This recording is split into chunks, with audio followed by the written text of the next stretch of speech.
Universalist church, building community, inspiring growth, creating change. Here in the heart of Kansas City, we come together to create this hour of shared reflection so that we might be renewed in courage for these times and inspired to lives of greater dignity, higher purpose, deeper generosity, and more effective action. May the words and music and images that we offer today nourish our best selves, calling forth abundant wisdom and love, a love that has the power to overcome both loneliness in the heart and oppression in the world. Welcome to our service. Arise, O souls, all arise.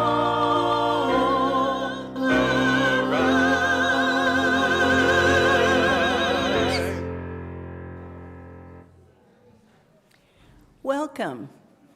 I'm Beth Andes, a member of All Souls. Whether you're here in the room or watching online, we're glad you're here. Your presence enriches all of us and our time together. We are a Unitarian Universalist congregation. Our tradition is a large tent with room for many beliefs and approaches to the questions that matter. That said, our values of inclusion, compassion, justice are strong and hold us together. We seek to build the beloved community, making room for everyone and creating a world where everyone's needs are met. You may be new here this morning. Welcome.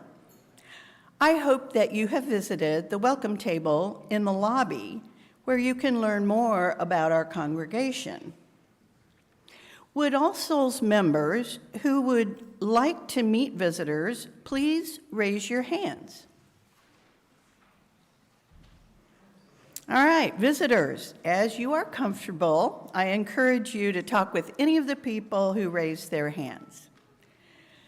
Whoever you are, whomever you love, wherever you are on your spiritual journey, you are welcome here. Whether you come with laughter in your heart or tears, you are welcome here.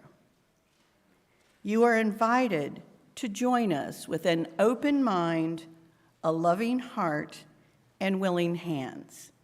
We welcome you today.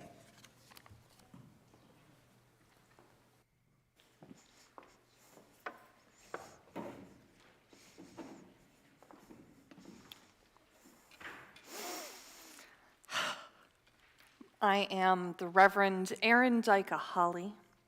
I serve as the lead minister here at All Souls Unitarian Universalist Church. I'm so glad that you are here.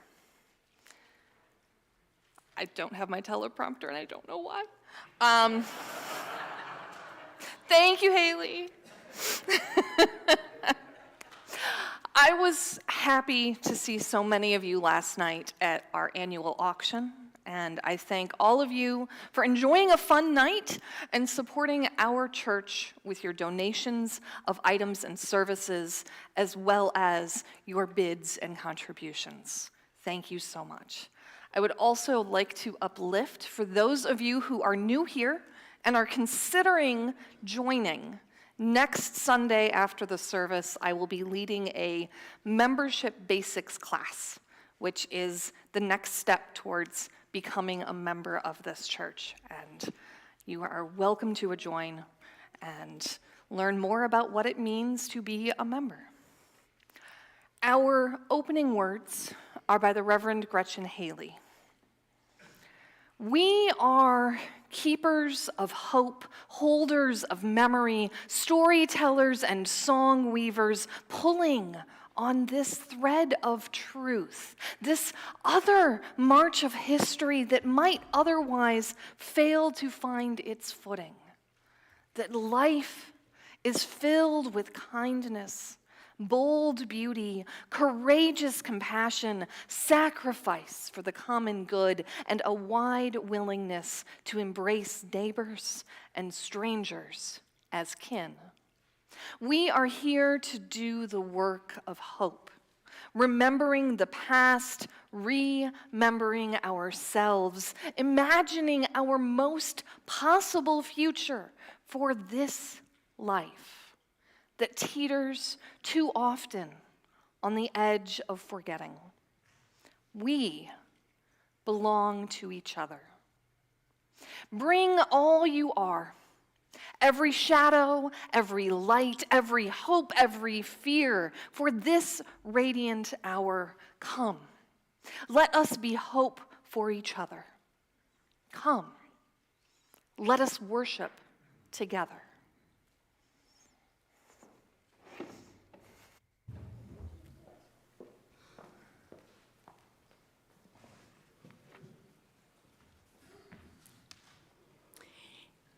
In the words of Rob Spiegel, I've come to believe we already know our oneness with each other. So the process of coming to consciousness is a process of recollecting. When we awake, we will understand that we have never been alone. I light this chalice to our interdependence and the interconnected web of all beings.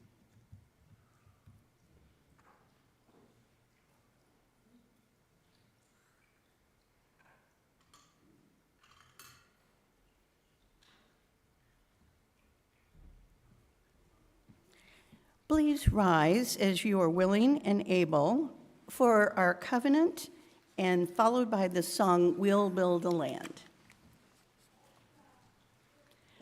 Goodwill is the spirit of this church, and service is its law. This is our great covenant, to dwell together in peace, to seek truth in love, and to help one another.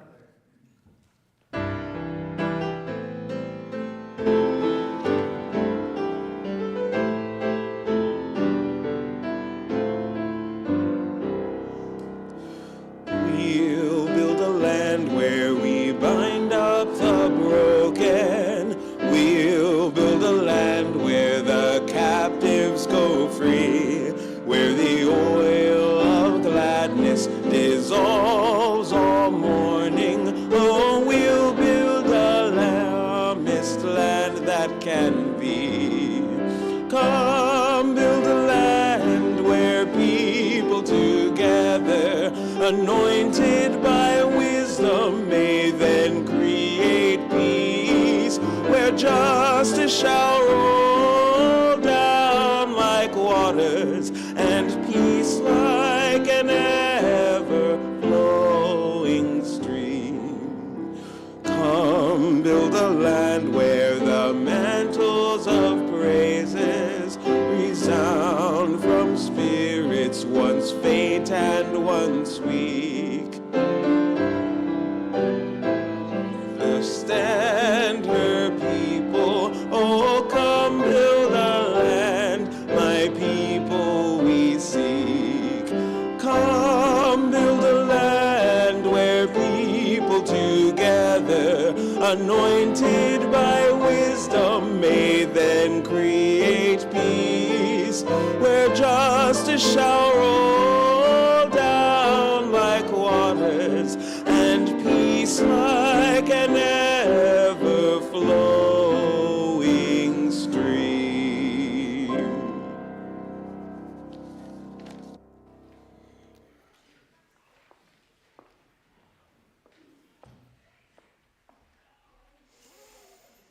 All right. I have a picture book. This is called The Big Umbrella by Amy June Bates and co-written by Juniper Bates.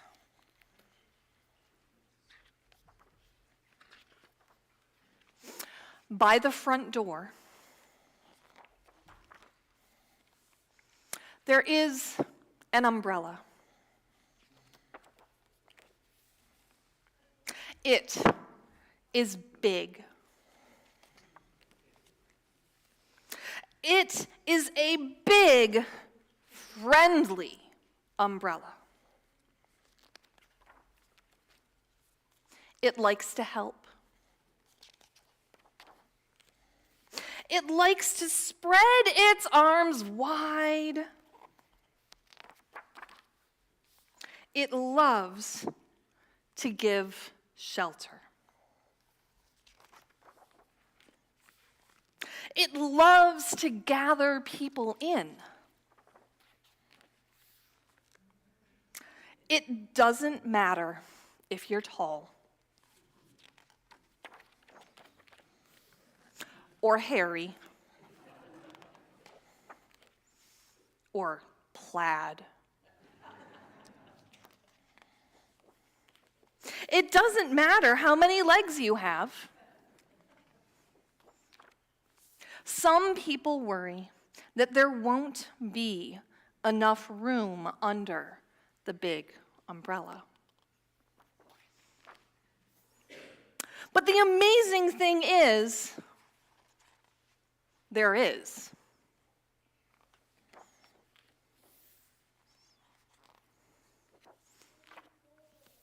There is always room.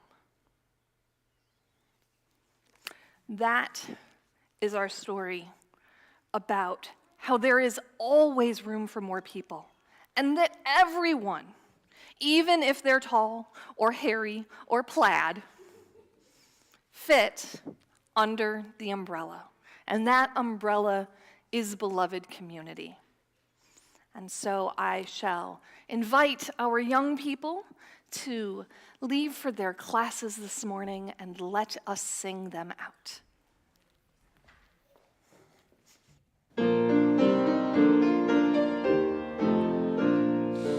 Go now in peace, may love guide all your ways. Beauty be the blessings of your nights and days. Truth on your lips and kindness in your deeds. Faith to follow where the human spirit leads.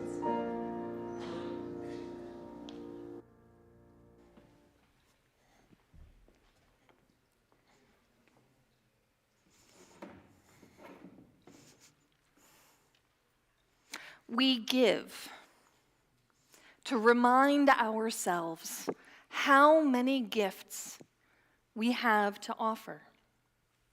We give to remember that we are part of something bigger than ourselves. I don't know, like a big red umbrella. We give because we believe in music and sacred space.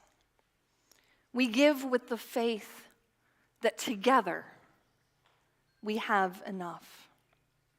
This morning's offering will be gratefully given and received.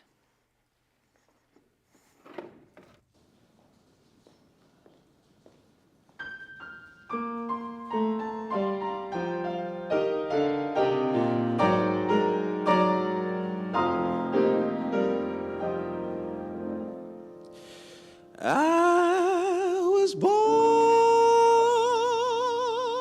by the river in a little tent, and just like that river, I've been running ever since. It's been a long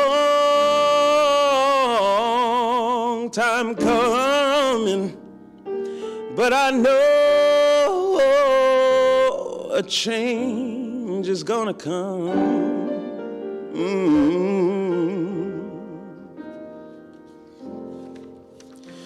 It's been too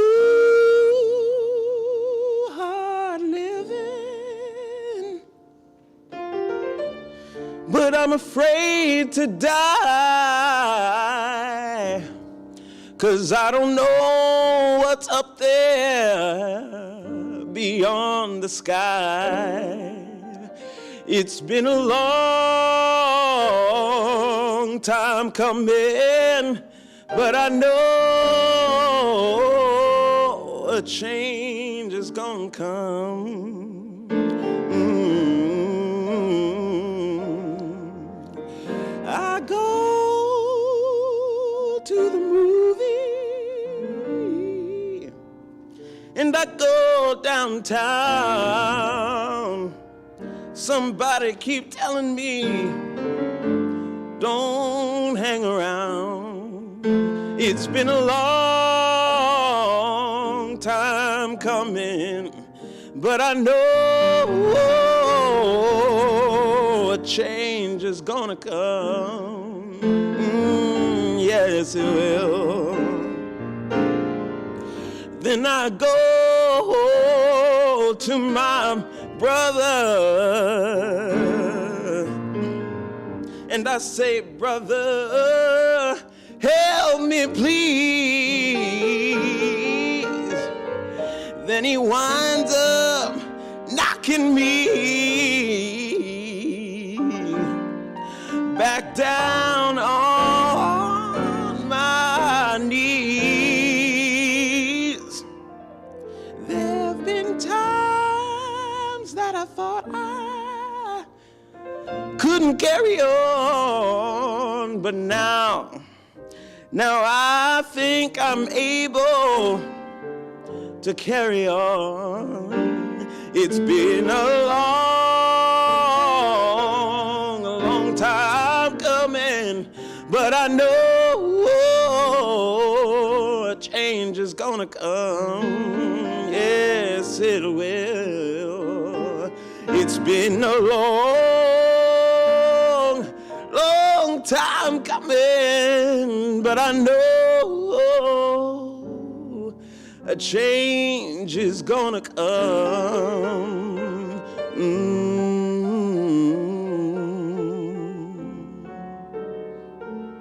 A change is gonna come.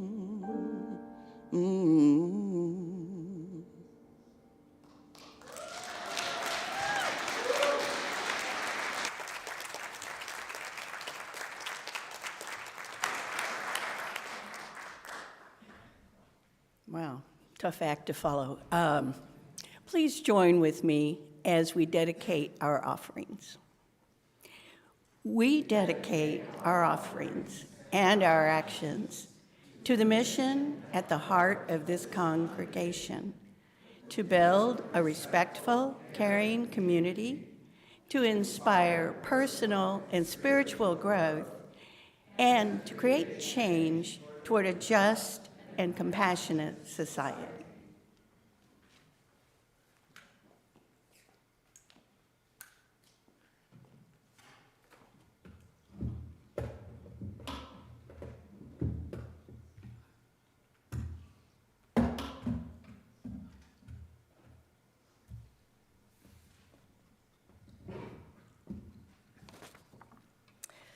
Clothesline by Marilyn Marciel. I, you, us, them, those people. Wouldn't it be lovely if we could live in a constant state of we? Some of the most commonplace words can be the biggest dividers. They. What if there was no they? What if there was only us? If words could be seen as they floated out of our mouths, would we feel no shame as they pass beyond our lips? If we were to string our words as a communal clothesline, would we feel proud of our thoughts as they flapped in the breeze?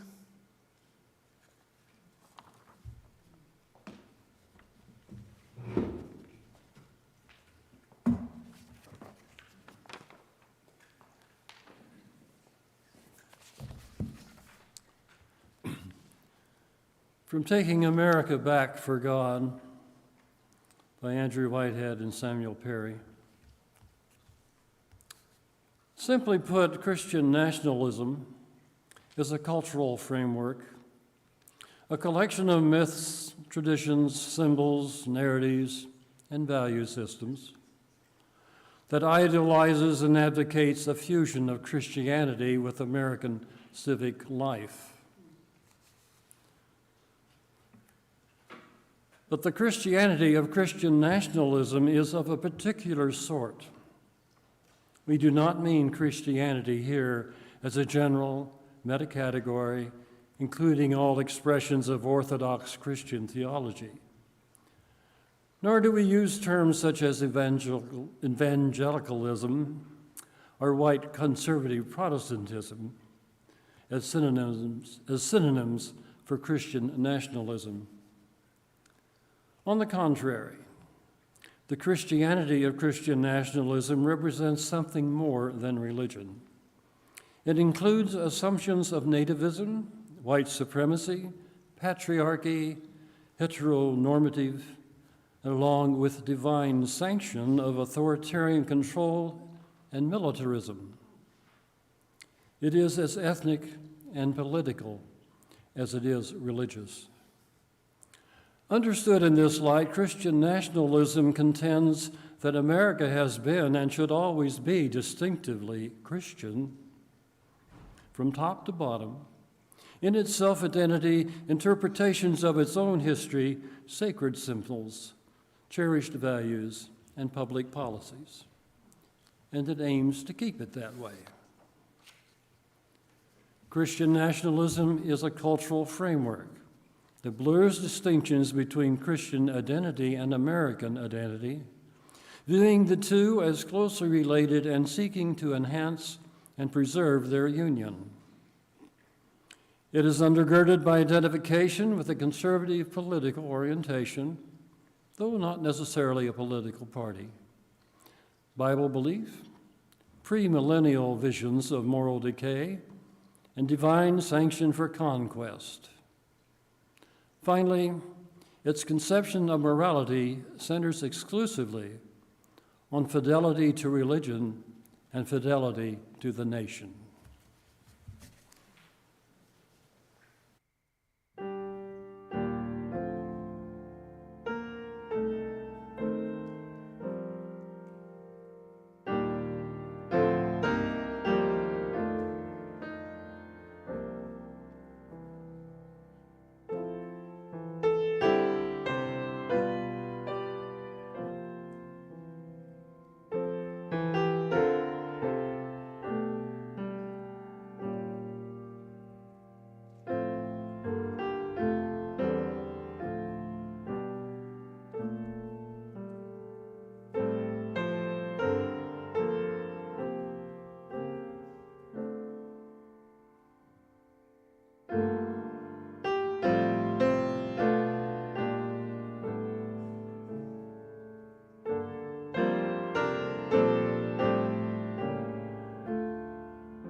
Several years ago, when I was pursuing ministry but had not yet been ordained, I remember talking with my spouse, Neil, in our kitchen in Minneapolis.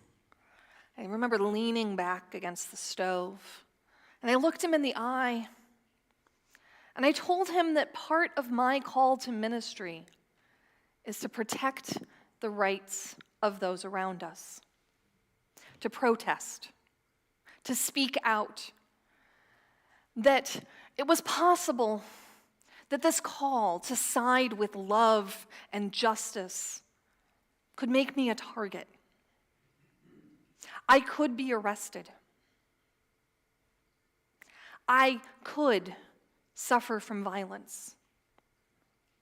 I could die. Because I believe so strongly in supporting our siblings on the margins. Because my freedom is wrapped up in your freedom. Because, as the Reverend Dr. Martin Luther King said, we are caught up in an inescapable web of mutuality, tied in a single garment of destiny. Whatever affects one directly affects all indirectly. The Unitarian Universalist Association bylaws include a section called Article 2, which establishes a covenant among all of the member congregations and delineates our principles and purposes. And in the current Article 2, the 7th principle states that we covenant to affirm and promote respect for the interdependent web of all existence of which we are a part. Many Unitarian Universalists have focused on how the interdependent web includes the earth and nature, the resources, plants, and the animals, and it has been the basis of our environmental work for decades. And this principle, this interdependent web, also calls us into justice. It recalls the MLK quote I just invoked, the web of mutuality, which connects all people to all other people.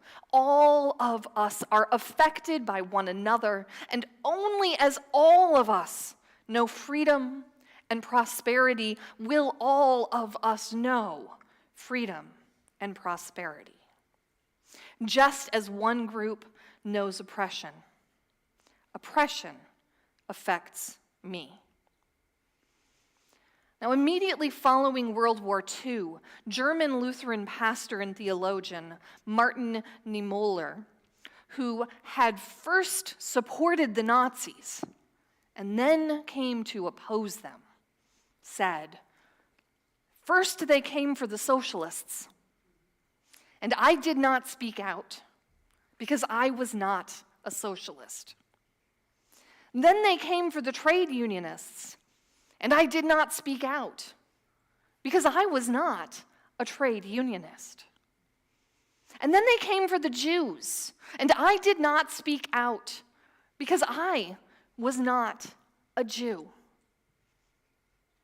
Then they came for me, and there was no one left to speak for me." These words feel very real in this moment. And they call us forward into interdependence. Because when they come for the trans community, I am diminished. And when they come for the immigrants and refugees and asylum seekers, I am less. When they come for Muslims, when they come for people of color, when they come for our Black siblings, I must speak out. And I fear they are coming for me eventually. But who is they? Before I answer that, I want you to think about the following 6 statements. Do you agree? Disagree? Somewhere in the middle? 1, the federal government should declare the United States a Christian nation.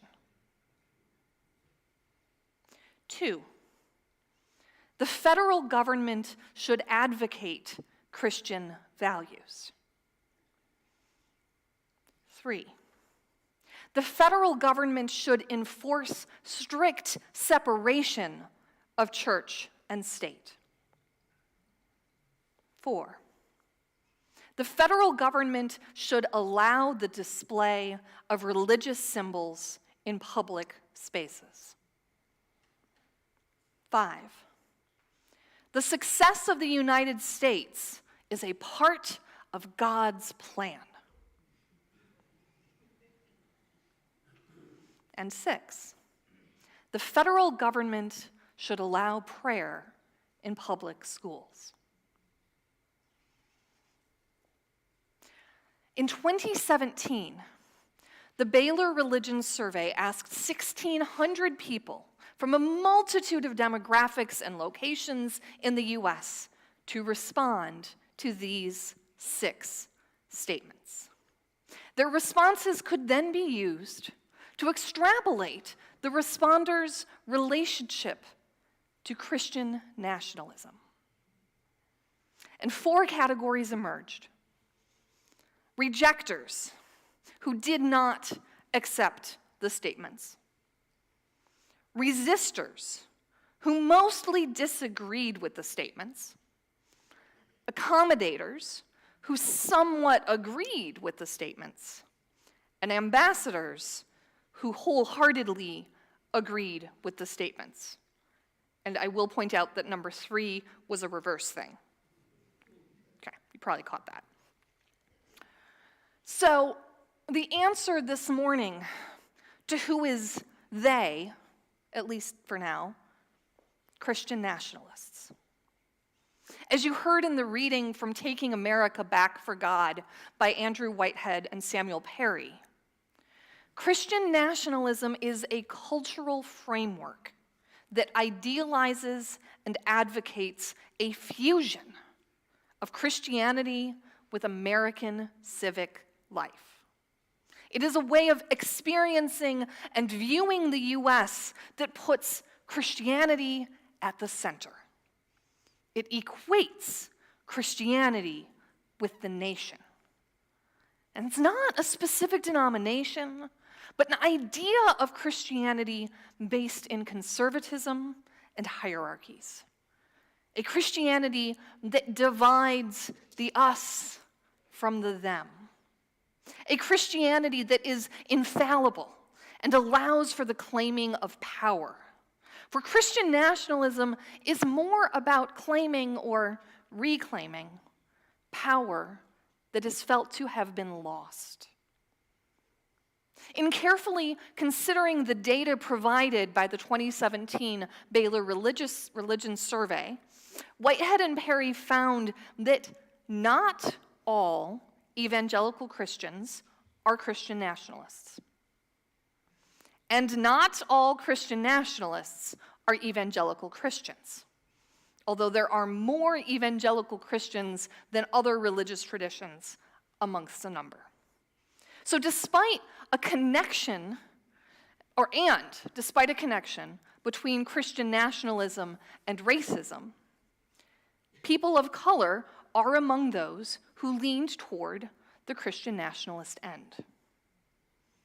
Among those who accepted Christian nationalist ideas are Democrats, non-Christians, and mainline Christians.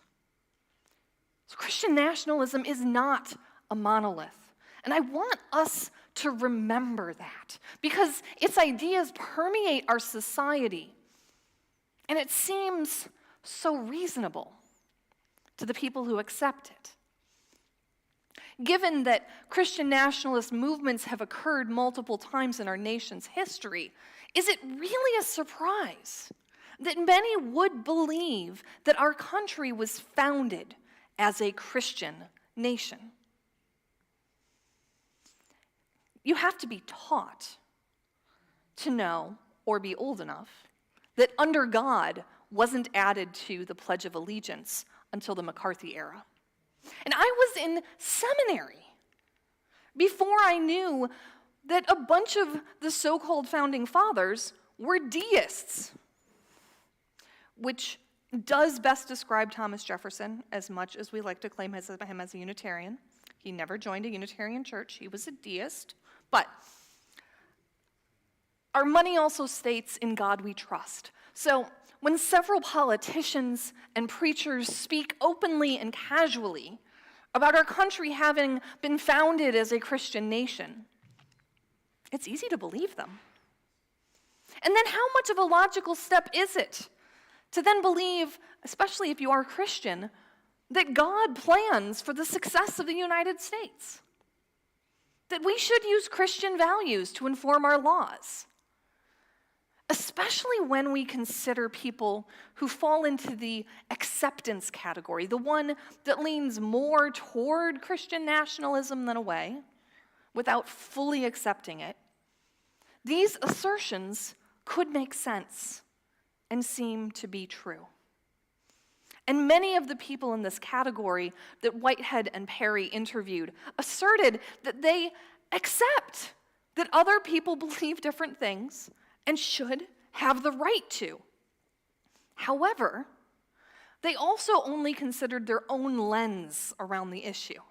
They never considered that imposing Christian values and prayer onto people of non-Christian faiths could be received as harmful. They only saw that Christianity is a good thing in their own lives. And many did, however, assert that it would be wholly inappropriate and wrong for any other religious tradition to impose their beliefs or values upon them. Again, it's that singular individual lens. And while the cloak of Christian nationalism is Christianity, we must acknowledge that at its roots is fear and power. Christian nationalism surfaces at times of change and upheaval, when established power structures are challenged. It happened during the rise of the Enlightenment as liberal thought developed, challenging conservatism. It happened after the Civil War, during Reconstruction, as black men were able to step into positions of authority. It happened when the New Deal was enacted. It happened during the Civil Rights era, and again in the 70s and 80s with the expanded access to contraception and abortion. And it continues as our society becomes ever more accepting of our LGBTQIA+ siblings and furthers the work of anti-racism. Christian nationalism uses the idea of traditionalism to push back as the traditional power structures shift. Traditional hierarchies. Christian above non-Christian, white above black, indigenous, and people of color, men above women, wealth above poverty, natural citizens above immigrants and the children of immigrants, us above them. And Christian nationalism holds on to legitimacy by claiming the authority of God. It upholds that the outcome of a Christian nation with conservative Christian values and traditional Christian ways is the will of God. It is the way that it must be to please God and continue as God's favored nation, even to the point of making arguments that Jesus died explicitly to save the United States, and that the United States has been and is the only country truly supported by God. The only legitimate Christianity is American Christianity. And there is no separation between church and state from this perspective. Whitehead and Perry say, finally, Christian nationalism's conception of morality centers exclusively on fidelity to religion and fidelity to the nation. This comes through when you consider the common 4th of July worship services held by conservative Christian churches that espouse Christian nationalism. It is a worship service with Christian songs and preaching, but it is also a celebration of the United States. They sing the battle hymn of the Republic, And the message is Christian nationalism, that the United States is a Christian nation and that duty is to God and country, as if they are one. You may have noticed that the presidential candidate, Donald Trump, is very explicitly utilizing Christian nationalism in his campaign. It is worth noting that in 2016, the single most accurate indicator of someone's likelihood of voting for Trump was Christian nationalism. And he knows that this is his base.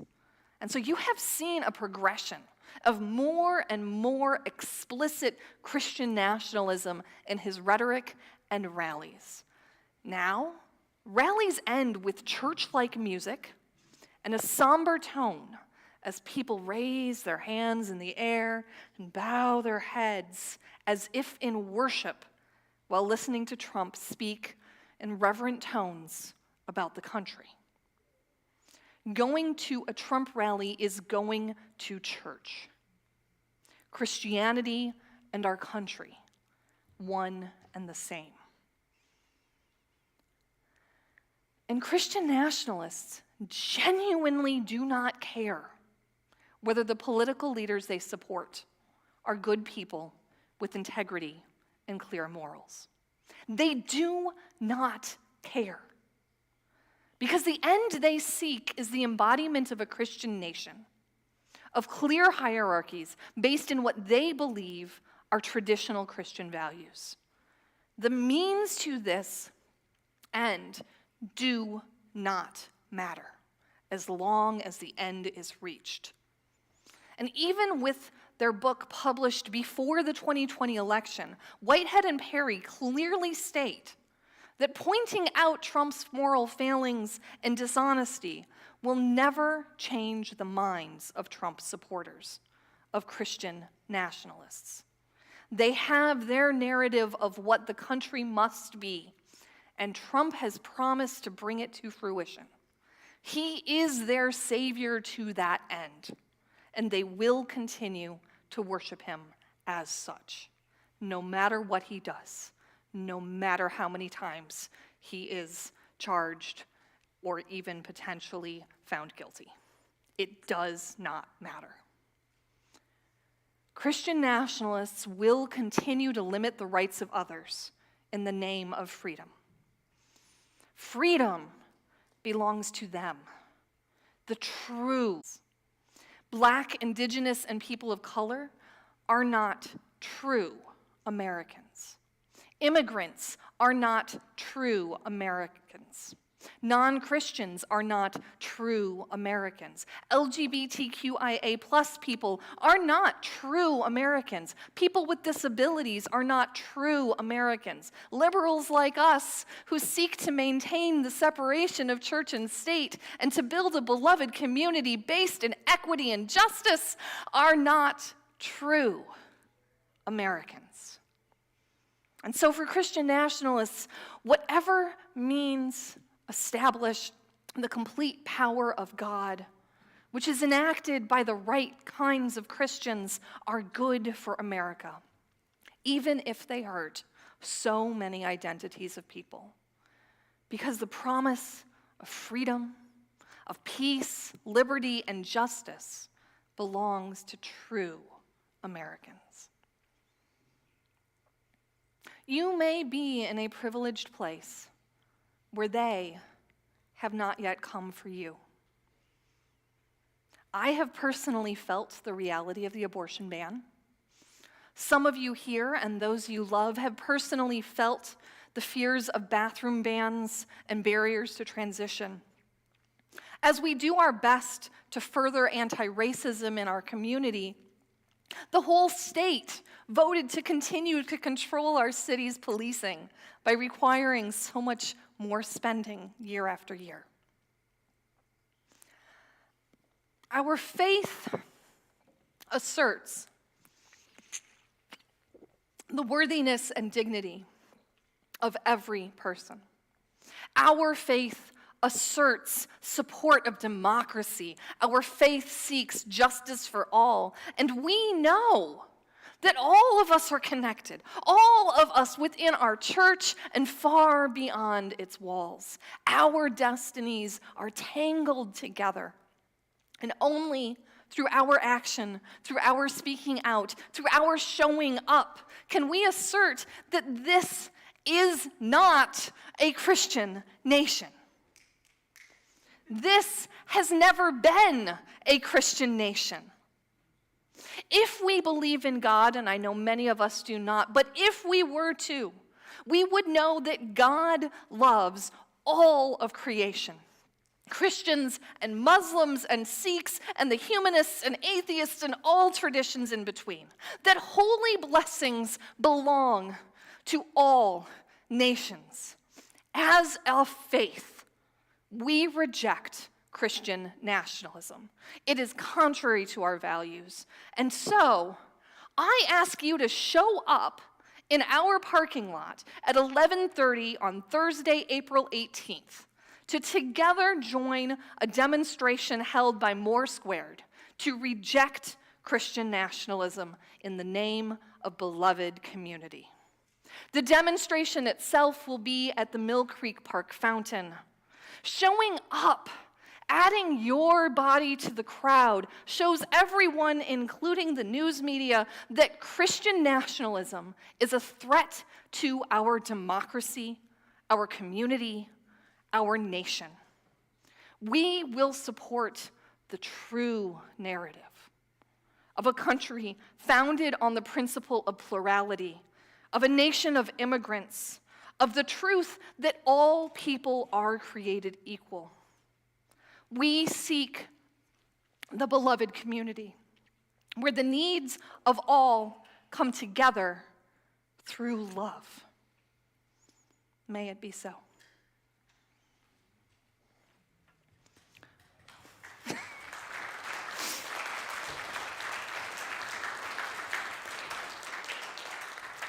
Please join me in singing our closing hymn, Come and Go With Me.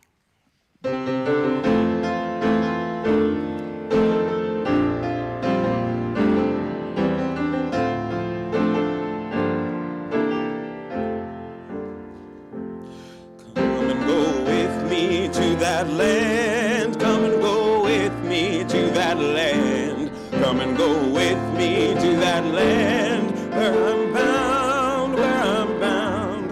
Come and go with me to that land. Come and go with me to that land. Come and go with me to that land where I'm bound.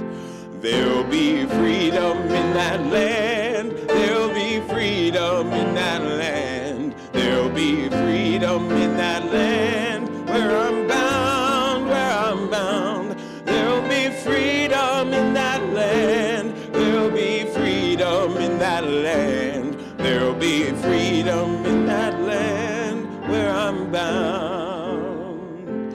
There'll be justice in that land. There'll be justice in that land. There'll be justice in that land where I'm bound, bound. There'll be justice in that land. There'll be justice in that land. There'll be justice in that land where I'm bound. There'll be singing in that land. There'll be singing in that land. There'll be singing in that land where I'm bound. There'll be singing in that land. There'll be singing in that land. There'll be singing in that land where I'm bound.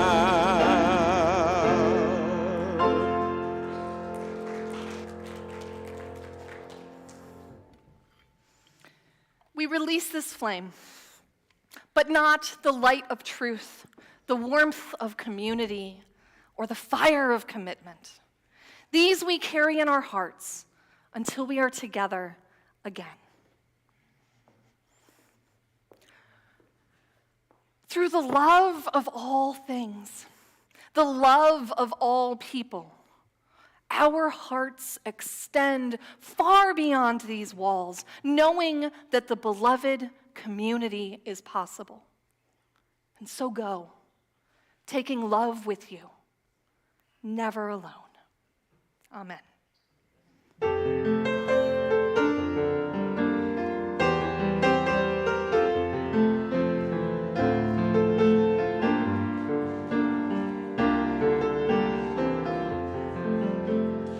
Peace, salam, shalom. Peace, salam, shalom. Peace, salam, shalom.